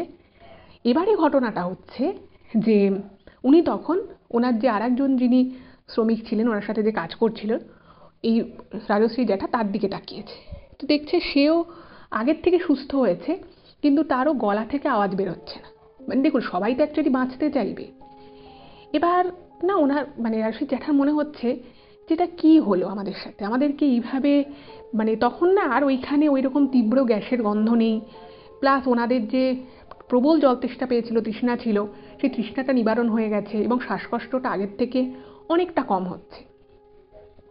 এই মতাবস্থায় উনি উঠে আর কি ইয়ে করার চেষ্টা করছে, যে সুড়ঙ্গের পথটাকে ধ্বংসস্তূপটাকে সরানোর চেষ্টা করছেন, এবং এই সময় উনি যেটা দেখেন সেটা কিন্তু উনি সুস্থ শরীরে, বলা যেতে পারে প্রায় সুস্থ শরীরে, এবং তখন কিন্তু ওনার চোখের ওই ঘোলাটে ভাবটা কিন্তু অনেকটাই চলে গেছিল। উনি কি দেখেছিল জানেন, যে খনিতে ওনারা দুজন ছাড়া আর কেউ ছিল না, সেখানে উনি তৃতীয়বারের জন্য ওই অবয়বটাকে, মানে বলা যেতে পারে একটা বামন টাইপের যদি কেউ হয়, যার হাইট 2 থেকে 2.5 ফিট হবে, কিন্তু তার পা সঠিকভাবে নেই, হাত বলে কিছু নেই, সেরকমই একটা অবয়ব, যার চোখ দুটো লালচে সবুজ, তার একটা মুখ রয়েছে বড়, ঠিক সেই অবয়বটা, যে অবয়বটা ওদের মুখে জল দিয়েছিল, সেই অবয়বটা মানে মনে হলো যেন পাশ থেকে সরে গেল। এটা কিন্তু ওনার জ্যাঠা স্পষ্ট দেখেন। এবং শুধু সরে গেল তাই নয়, ওনার জ্যাঠা দেখছে যে ওই অবয়বটা, ওই সামনে যে ধ্বংসস্তূপ রয়েছে সেইগুলোকে, মানে একটা মানুষ, ধরুন একটা মানুষ, একটা ছোট মানুষ যার হাইট বেশি নয়, সে যদি হঠাৎ করে হাওয়ায় ভাসতে থাকে এবং হাওয়ায় ভেসে ভেসে কোনো কিছুকে ভেদ করে চলে যেতে থাকে, সেটা ঠিক যেরকম দেখতে লাগবে, একদম এক্স্যাক্ট ওর জ্যাঠা কিন্তু এইটাই দেখে। যে হঠাৎ করে আকাশ মনে হলো যেন হাওয়ায় উঠে গেল, উঠে গিয়ে সোজাসুজি মাথা দিয়ে মনে হলো যেন ওই অবয়বটা, ওই মানে যে ধসের যে স্তূপ রয়েছে সেই ধসের স্তূপটাকে দুদিকে সরাতে সরাতে যেন সামনের দিকে এগিয়ে চলল। এবং শুধু এগিয়ে চলছে তাই নয়, মানে একটু করে মাথা দিয়ে স্তূপটাকে সরিয়ে পিছনে ফিরে তাকাচ্ছে, এবং একদম কিন্তু এই জিনিসটা ওর জ্যাঠা নিজের চোখের সামনে দেখছে। এবং এই জিনিসটা দেখে না উনি আর সেই মুহূর্তে নিজেকে সামলে রাখতে পারেননি। উনি তখন বলে উঠেছে, এই তুমি কে? তুমি আমাদেরকে জল দিলে না, তুমি কে? এরকম করে জিজ্ঞেস করেছে। এবং যেই মুহূর্তে পিছন থেকে জিজ্ঞেস করেছে যে তুমি কে, তুমি আমাদের এই মুহূর্তে একটু আগে জল খাওয়ালে না, এটা যখন বলেছে না, তখনই অবয়বটা ওখানে থেমে গেছে এবং থেমে গিয়ে পিছন করে রীতিমতো তাকিয়েছে। এবং ততক্ষণে মানে বুঝতে পারছে আর একটু মানে ওই ধসের স্তূপটা সরালেই কিন্তু এবার সুড়ঙ্গের বাইরেটা দেখা যাবে, এবং ফলে সেখান থেকে মানে লোক এসে ওদেরকে ওখান থেকে মই জাতীয় কিছু দিয়ে খুব ইজিলি উদ্ধার করতে পারবে। এবার ওই যে জিনিসটা রয়েছে সেই জিনিসটা একবার পিছনে তাকায়, কিন্তু কোনো প্রশ্নের কোনো উত্তর দেয় না, এবং আবার ওরকম হাওয়ায় উঠে মনে হলো মাথা দিয়ে ধসের স্তূপটাকে সরিয়ে ওই ধসের স্তূপের মধ্যেই ওই অবয়বটা একদম মানে মিলিয়ে গেল, জাস্ট মিলিয়ে গেল। এবং যে মুহূর্তে ওই ধসের স্তূপে মিলিয়ে গেল সেই মুহূর্তেই কিন্তু উপর থেকে যারা, যে সমস্ত শ্রমিকেরা এদের উদ্ধার করার জন্য উদ্ধার কার্য শুরু করেছিল, তারা ওই স্তূপটা সরিয়ে দিয়ে মোটামুটি একটা এতটা জায়গা হয়ে গেল যে ভিতরে যে দুজন শ্রমিক আটকে ছিলেন তারা ইজিলি বাইরে চলে আসতে পারবে। যাই হোক, তো মানে ওই জিনিসটা দেখার পরে না ওনার পুরো মাথা থেকে পা অবধি যেন ঠান্ডা হয়ে গেল, এবং উনি কিছু বুঝতে পারলেন যে আজকে যে রাজশ্রীর জ্যাঠা এবং ওই ভদ্রলোক, অন্য যে শ্রমিক যিনি ছিলেন, এনারা মানে ওই ভদ্রলোক তো তখনও শরীরটা খারাপই ছিল, কিন্তু আগের থেকে অনেক বেটার।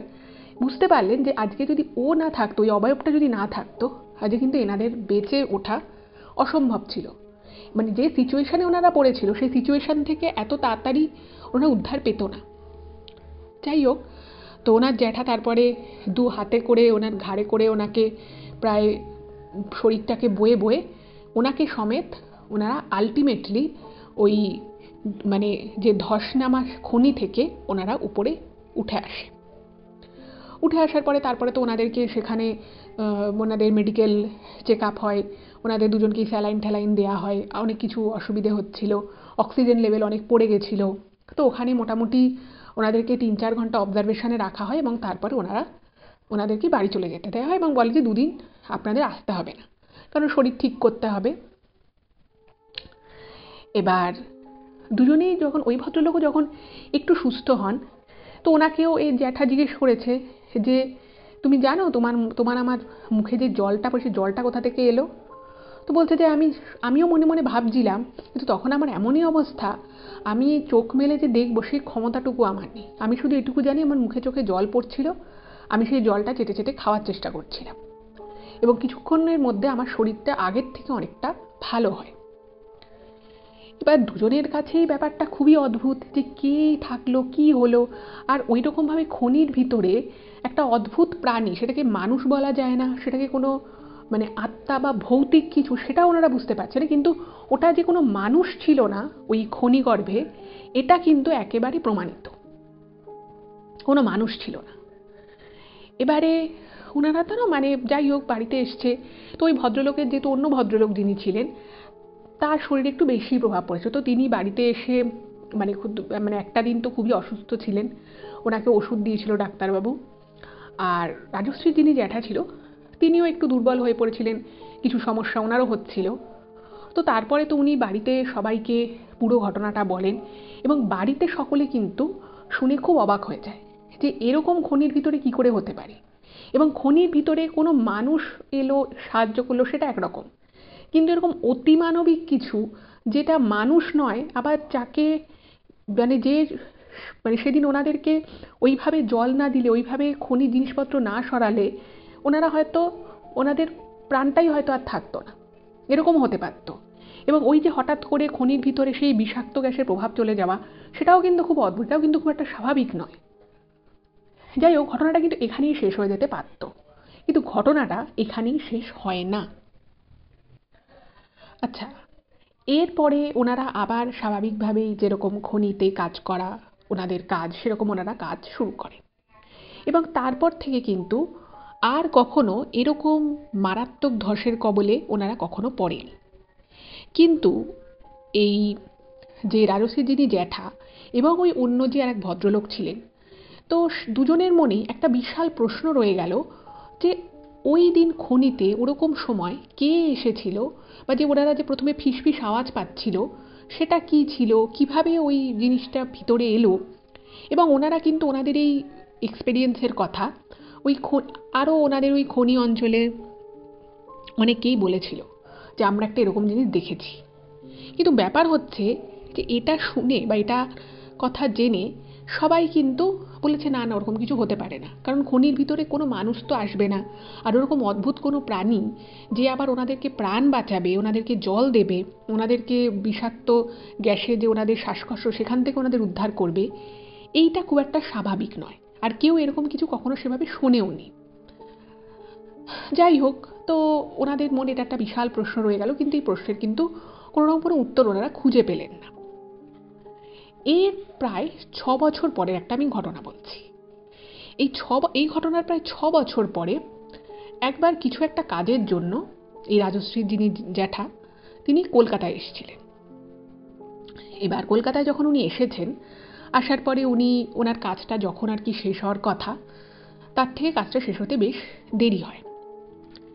এবার যখন উনি ওখান থেকে ফিরে যাচ্ছেন, কলকাতা থেকে কাজ সেরে উনি যখন আসানসোলের দিকে ফিরে যাবেন, তো উনি ডাইরেক্ট যে বড় যে এক্সপ্রেস যে ট্রেনগুলো হয় সেই ট্রেনটা, মানে যে ট্রেনে আর কি ওনার ফেরার কথা ছিল সেই ট্রেনটা উনি মিস করে যান, যেহেতু কাজটা হতে সময় লাগে।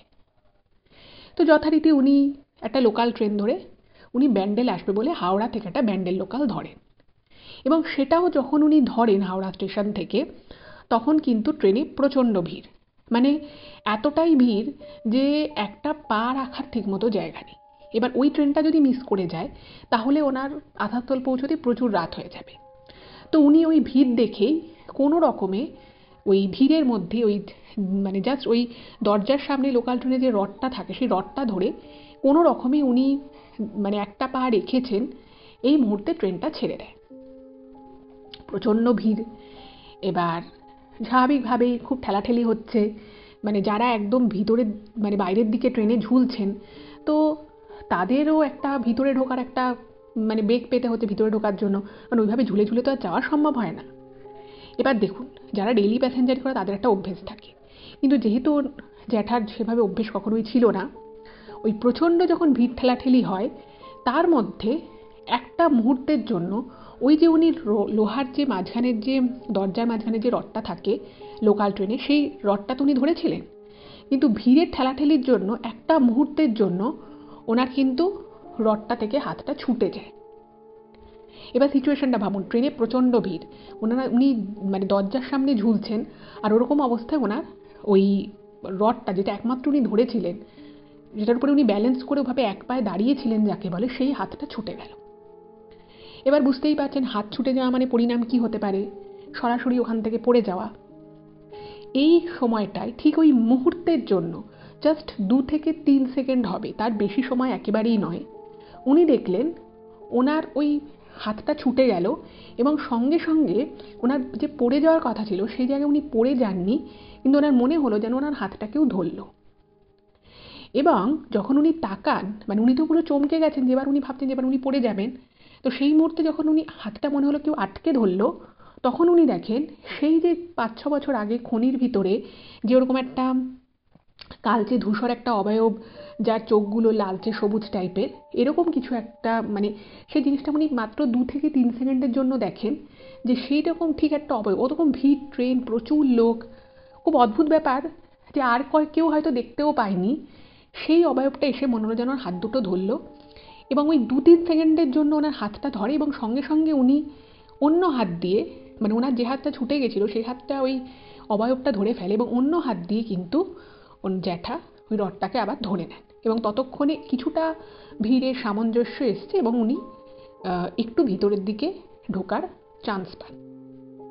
কিন্তু ওই মুহূর্তটুকু, ওই 2 থেকে 3 সেকেন্ডের জন্য উনি এক ঝলক দেখলেন যে ওনার ঠিক মুখের সামনে ওরকম একটা অবয়ব, ওরকমই 2-2.5 ফিটের বেশি হবে না, সে ওনার হাতটাকে ধরল এবং যে মুহূর্তে ওনার হাতটা ধরল উনি পড়ে যাওয়া থেকে রক্ষা পেলেন এবং সঙ্গে সঙ্গে উনি অন্য হাত দিয়ে ওই রডটাকে ধরে নিলেন। ব্যাস, এরপর থেকে মানে উনি না সেই মুহূর্তে পরিষ্কার বুঝলেন যে সাক্ষাৎ মৃত্যুর হাত থেকে আরও একবার কিন্তু ওই অবয়বটা ওনাকে রক্ষা করলো। কিন্তু সেই অবয়বটা কে ছিল, কী ছিল, সেটা উনি আজ অবধি জানেন না এবং ওই ঘটনার পরে এখনও অবধি ওই অবয়বের দেখা উনি আর পাননি। এবং হয়তো এটা হতে পারে যে ওনার জ্যাঠা খুব ভালো মানুষ ছিলেন, সেই জন্য হয়তো ভগবানই কোনো না কোনোভাবে ওনাকে বাঁচিয়ে দিয়েছে। তো এটাই ছিল ঘটনা। আমার তো ভীষণ ভালো লেগেছে ঘটনাটা, আপনাদের কেমন লাগলো জানাবেন। আর যদি ভালো লাগে প্লিজ চ্যানেলটাকে সাবস্ক্রাইব করবেন, ভিডিওগুলোকে লাইক করবেন, এবার সকলের সাথে একটু শেয়ার করে দিন। আর রাজশ্রীকে অনেক ধন্যবাদ এরকম একটা ঘটনা শেয়ার করার জন্য। আর আপনাদের এই ঘটনা সম্পর্কে কী মনে হয় সেই মতামতটা কিন্তু অবশ্যই জানাবেন। আজকে পর্যন্তই, দেখা হবে আবার পরবর্তী এপিসোডে। নমস্কার।